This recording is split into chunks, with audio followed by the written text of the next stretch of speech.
Friends ನೋಡಬಹುದು ನಾವು ಮೊದಲನೇದಾಗಿ ಉಮಾಂಗ್ ಆಪ್ ಅನ್ನು ಪ್ಲೇ ಸ್ಟೋರ್ ಮೂಲಕ ಇನ್ಸ್ಟಾಲ್ ಮಾಡಿಕೊಂಡು ನಾವು ಅದನ್ನು ಓಪನ್ ಕೊಡೋಣ.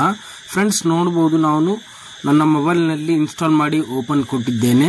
ಅದೇ ತರ ನೋಡಬಹುದು ಫ್ರೆಂಡ್ಸ್ ಇಲ್ಲಿ ಸರ್ಚ್ ಬಾಕ್ಸ್ ಅಲ್ಲಿ EPFO ಅಂತ ಟೈಪ್ ಮಾಡಬೇಕಾಗುತ್ತೆ. ನೋಡಬಹುದು ನಾವು ಇವಾಗ EPFO ಅಂತ ಟೈಪ್ ಮಾಡಿ EPFO ವೆಬ್ಸೈಟ್ ಗೆ ಹೋಗಬೇಕಾಗುತ್ತೆ. ನೋಡಬಹುದು ಫ್ರೆಂಡ್ಸ್ ಇಲ್ಲಿ ನಾನು EPFO ಅಂತ ಟೈಪ್ ಮಾಡಿ ಅದನ್ನು ಸರ್ಚ್ ಕೊಡ್ತಾ ಇದ್ದೇನೆ. ನೋಡಬಹುದು ಸರ್ಚ್ ಕೊಟ್ಟ ಮೇಲೆ ನೋಡಬಹುದು ಫ್ರೆಂಡ್ಸ್ ಇಲ್ಲಿ ಕೆಳಗಡೆ EPFO ನ ವೆಬ್ಸೈಟ್ ಬಂತು. ಈ ವೆಬ್ಸೈಟ್ ನಾನು ಲಾಗಿನ್ ಮಾಡಬೇಕಾಗುತ್ತೆ. ನಾವು ಮೊದಲನೇದಾಗಿ ಈ ಆಪ್ ಅನ್ನು ಲಾಗಿನ್ ಮಾಡಿದ್ಮೇಲೆ ನೇರವಾಗಿ ಈ ವೆಬ್ಸೈಟ್ ಓಪನ್ ಆಗುತ್ತೆ. ಇದರಲ್ಲಿ ನೋಡಬಹುದು ವ್ಯೂ ಪಾಸ್ಬುಕ್ ಮತ್ತೆ ಡೀಟೇಲ್ಸ್ ಗಳು ಎಲ್ಲ ಬರುತ್ತೆ. ನೋಡಬಹುದು ಇಲ್ಲಿ ನಮ್ಮ PF ನ ಬ್ಯಾಲೆನ್ಸ್ ಪಾಸ್ಬುಕ್ ಬ್ಯಾಲೆನ್ಸ್ ಅನ್ನು ಇಲ್ಲಿ ನೋಡಿಕೊಳ್ಳಬಹುದು.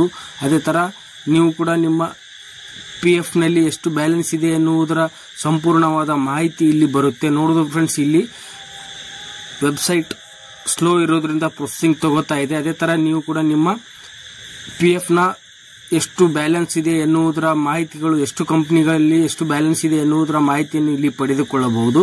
ನೋಡಬಹುದು ಫ್ರೆಂಡ್ಸ್ ಇಲ್ಲಿ ನನ್ನ PF ನ ಬ್ಯಾಲೆನ್ಸ್ ವ್ಯೂ ಬುಕ್ ಪಾಸ್ಬುಕ್ ಅಂತಿದೆಯಲ್ಲ ಫ್ರೆಂಡ್ಸ್ ಅದನ್ನು ನೋಡ್ತಾ ಇದ್ದೇನೆ. ಅದೇ ತರ ಬನ್ನಿ ಫ್ರೆಂಡ್ಸ್ ನಾನಿವಾಗ ನನ್ನ PF ನ ವಿಡ್ರಾವನ್ನು ಮನಿ ವಿಡ್ರಾವನ್ನು ಹೇಗೆ ಮಾಡಿಕೊಳ್ಳುವುದರ ಬಗ್ಗೆ ತಿಳಿದುಕೊಳ್ಳೋಣ.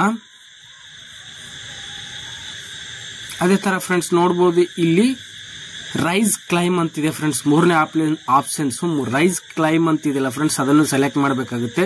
ಬನ್ನಿ ಫ್ರೆಂಡ್ಸ್ ಈಗ ನಾವು ನಮ್ಮ PF ವಿಡ್ರಾಲ್ ಅನ್ನು ತೆಗೆದುಕೊಳ್ಳಬೇಕಾದ್ರೆ ರೈಸ್ ಕ್ಲೈಮ್ ಅಂತಿದೆಯಲ್ಲ ಅದನ್ನು ಸೆಲೆಕ್ಟ್ ಮಾಡಿದ ಮೇಲೆ ನೋಡಬಹುದು ಫ್ರೆಂಡ್ಸ್ ಇಲ್ಲಿ ನಮ್ಮ KYC ಡೀಟೇಲ್ಸ್ ಅನ್ನು ಹಾಕಬೇಕಾಗುತ್ತೆ. ನೋಡಬಹುದು ಫ್ರೆಂಡ್ಸ್ ಇಲ್ಲಿ ನನ್ನ KYC ಡೀಟೇಲ್ಸ್ ಅಲ್ಲಿ ಬ್ಯಾಂಕ್ ಅಕೌಂಟ್ ನಂಬರ್ ಅಂತಿದೆಯಲ್ಲ ಫ್ರೆಂಡ್ಸ್ ಅದರಲ್ಲಿ ನಮ್ಮ ಬ್ಯಾಂಕ್ ಖಾತೆಯ ನಂಬರ್ ಹಾಕಬೇಕಾಗುತ್ತೆ. ಬನ್ನಿ ಫ್ರೆಂಡ್ಸ್ ನಾವು ಇವಾಗ ನನ್ನ ಬ್ಯಾಂಕ್ ಖಾತೆಯ ಅಕೌಂಟ್ ನಂಬರ್ ಹಾಕುತ್ತೇನೆ. ಅದೇ ತರ ನೀವು ಕೂಡ ನಿಮ್ಮ ಬ್ಯಾಂಕ್ ಖಾತೆಯ ಅಕೌಂಟ್ ನಂಬರ್ ಹಾಕಿ ನೆಕ್ಸ್ಟ್ ಸರ್ವಿಸ್ ಡೀಟೇಲ್ಸ್ ಹಾಕಬೇಕಾಗುತ್ತೆ. ಅದೇ ತರ ನೋಡಬಹುದು ಫ್ರೆಂಡ್ಸ್ ಇಲ್ಲಿ ನನ್ನ ಬ್ಯಾಂಕ್ ಡೀಟೇಲ್ಸ್ ಆಡ್ ಮಾಡಿದ ಮೇಲೆ ನೆಕ್ಸ್ಟ್ ನನ್ನ ಸರ್ವಿಸ್ ಡೀಟೇಲ್ಸ್ ಅಂದ್ರೆ ಯಾವ ಕಂಪನಿಯಿಂದ ನಾನು ವಿಡ್ರಾ ಮಾಡ್ತಾ ಇದ್ದೇನೆ ಕಂಪನಿಯನ್ನು ಸೆಲೆಕ್ಟ್ ಮಾಡಬೇಕಾಗುತ್ತೆ. ಅದೇ ತರ ಕಂಪನಿಯನ್ನು ಸೆಲೆಕ್ಟ್ ಮಾಡಿದ ಮೇಲೆ ನೆಕ್ಸ್ಟ್ ಕೊಡಬೇಕಾಗುತ್ತೆ ಫ್ರೆಂಡ್ಸ್. ಇಲ್ಲಿ ಕೆಳಗಡೆ ನೆಕ್ಸ್ಟ್ ಅಂತಿದೆಯಲ್ಲ ಫ್ರೆಂಡ್ಸ್ ಅದನ್ನು ಕೊಡಬೇಕಾಗುತ್ತೆ. ಕೊಟ್ಟ ಮೇಲೆ ನೋಡಬಹುದು ಫ್ರೆಂಡ್ಸ್ ಇಲ್ಲಿ ಮುಂದೆ ನನ್ನ ಎಂಪ್ಲಾಯ್ ಅಡ್ರೆಸ್ ಬೇಕಾಗುತ್ತೆ. ನಮ್ಮ ಅಡ್ರೆಸ್ ಹಾಕಬೇಕಾಗುತ್ತೆ. ನನ್ನ ಆಧಾರ್ ಕಾರ್ಡ್ ಇಲ್ಲಿ ಇರುವ ಯಾವ ಅಡ್ರೆಸ್ ಇರುತ್ತೆ ಆ ಅಡ್ರೆಸ್ ಅನ್ನು ಇಲ್ಲಿ ಹಾಕಬೇಕಾಗುತ್ತೆ. ಕಂಪ್ಲೀಟ್ ಆಗಿ ಆಧಾರ್ ಕಾರ್ಡ್ ಇಲ್ಲಿರುವ ಅಡ್ರೆಸ್ ಅನ್ನು ಇಲ್ಲಿ ಹಾಕಿ ಮತ್ತೆ ನೆಕ್ಸ್ಟ್ ಕ್ಲೈಮ್ ಸ್ಕ್ರೀನ್ಗೆ ಹೋಗಬೇಕಾಗುತ್ತೆ. ನೋಡಬಹುದು ಇವಾಗ ನಾನು ನನ್ನ ಅಡ್ರೆಸ್ ಹಾಕುತ್ತಿದ್ದೇನೆ. ಅದೇ ತರ ಬನ್ನಿ ಫ್ರೆಂಡ್ಸ್ ನನ್ನ ಅಡ್ರೆಸ್ ಹಾಕಿದ ತಕ್ಷಣ ನೆಕ್ಸ್ಟ್ ಸ್ಕ್ರೀನ್ಗೆ ಹೋಗೋಣ.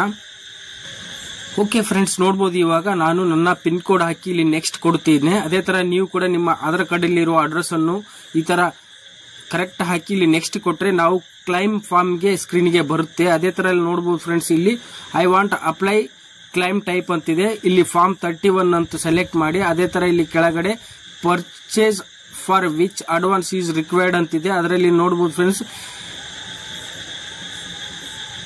ಮೊದಲನೇದಾಗಿ ನೋಡಬಹುದು ಇಲ್ಲಿ ಪರ್ಚೇಸ್ ಅನ್ನು ಸೆಲೆಕ್ಟ್ ಮಾಡಿ ಮತ್ತೆ ಇಲ್ಲಿ ನಮ್ಮ PF ಅಮೌಂಟ್ ಅನ್ನು ಎಷ್ಟು ವಿಡ್ರಾಲ್ ಮಾಡಬೇಕು ಆ ಅಮೌಂಟ್ ಅನ್ನು ಇಲ್ಲಿ ಹಾಕಿ ನೆಕ್ಸ್ಟ್ ಇಲ್ಲಿ ಚೆಕ್ ಬಾಕ್ಸ್ ಅನ್ನು ಸೆಲೆಕ್ಟ್ ಮಾಡಬೇಕಾಗುತ್ತೆ ಫ್ರೆಂಡ್ಸ್. 2 ಚೆಕ್ ಬಾಕ್ಸ್ ಅನ್ನು ಸೆಲೆಕ್ಟ್ ಮಾಡಿ ಇಲ್ಲಿ ನೋಡಬಹುದು ಫ್ರೆಂಡ್ಸ್ ಇಲ್ಲಿ ಕೆಳಗಡೆ ಸಬ್ಮಿಟ್ ಅಂತ ಇರುತ್ತೆ ಫ್ರೆಂಡ್ಸ್. ನೋಡಬಹುದು ಇಲ್ಲಿ ಕೆಳಗಡೆ ಸಬ್ಮಿಟ್ ಅಂತ ಕೊಟ್ಟ ಮೇಲೆ ನೋಡಬಹುದು ಫ್ರೆಂಡ್ಸ್ ಇಲ್ಲಿ ನನ್ನ ಆಧಾರ್ ಕಾರ್ಡ್ಗೆ ಯಾವ ಮೊಬೈಲ್ ನಂಬರ್ ಲಿಂಕ್ ಇರುತ್ತೆ ಆ ಮೊಬೈಲ್ಗೆ ಒಂದು OTP ಬರುತ್ತೆ. OTP ಅನ್ನು ಇಲ್ಲಿ ಎಂಟ್ರಿ ಮಾಡಬೇಕಾಗುತ್ತೆ. ನೋಡಬಹುದು ಫ್ರೆಂಡ್ಸ್ ಇಲ್ಲಿ ನನಗೆ OTP ಬಂತು. OTP ಅನ್ನು ಇಲ್ಲಿ ಎಂಟ್ರಿ ಮಾಡಿ ಸಬ್ಮಿಟ್ ಕೊಡುತ್ತೇನೆ. ನೋಡಬಹುದು ಫ್ರೆಂಡ್ಸ್ ಇಲ್ಲಿ ನನ್ನ ಆಧಾರ್ ಕಾರ್ಡ್ಗಿನ ಮೊಬೈಲ್ ನಂಬರ್ಗೆ OTP ಬಂತು. OTP ಅನ್ನು ಇಲ್ಲಿ ಎಂಟ್ರಿ ಮಾಡಿ ಸಬ್ಮಿಟ್ ಕೊಡಬೇಕಾಗುತ್ತೆ ಫ್ರೆಂಡ್ಸ್. ನೋಡಬಹುದು ಇವಾಗ ಸಬ್ಮಿಟ್ ಅಂತ ಕೊಡೋಣ. ಕೊಟ್ಟ ಮೇಲೆ ನೋಡೋಣ ಫ್ರೆಂಡ್ಸ್ ಮುಂದೆ ಕೊಟ್ಟ ಮೇಲೆ ನೋಡಬಹುದು ಫ್ರೆಂಡ್ಸ್ ಇಲ್ಲಿ ನಮ್ಮ PF ನ ವಿಡ್ರಾ ಅಮೌಂಟ್ ಸಬ್ಮಿಟ್ ಆಗುತ್ತೆ ಫ್ರೆಂಡ್ಸ್. ಅದೇ ತರ ಈ ಸಬ್ಮಿಟ್ ಆದ 2-3 ದಿನಗಳಲ್ಲಿಯೇ ನಮ್ಮ ಖಾತೆಗೆ PF ನ ಹಣ ಜಮಾ ಆಗುತ್ತದೆ ಫ್ರೆಂಡ್ಸ್. ಓಕೆ ಫ್ರೆಂಡ್ಸ್ ನಿಮಗೆ ಈ ವಿಡಿಯೋ ಇಷ್ಟ ಆಗಿದೆ ಅನ್ಕೋತೀನಿ.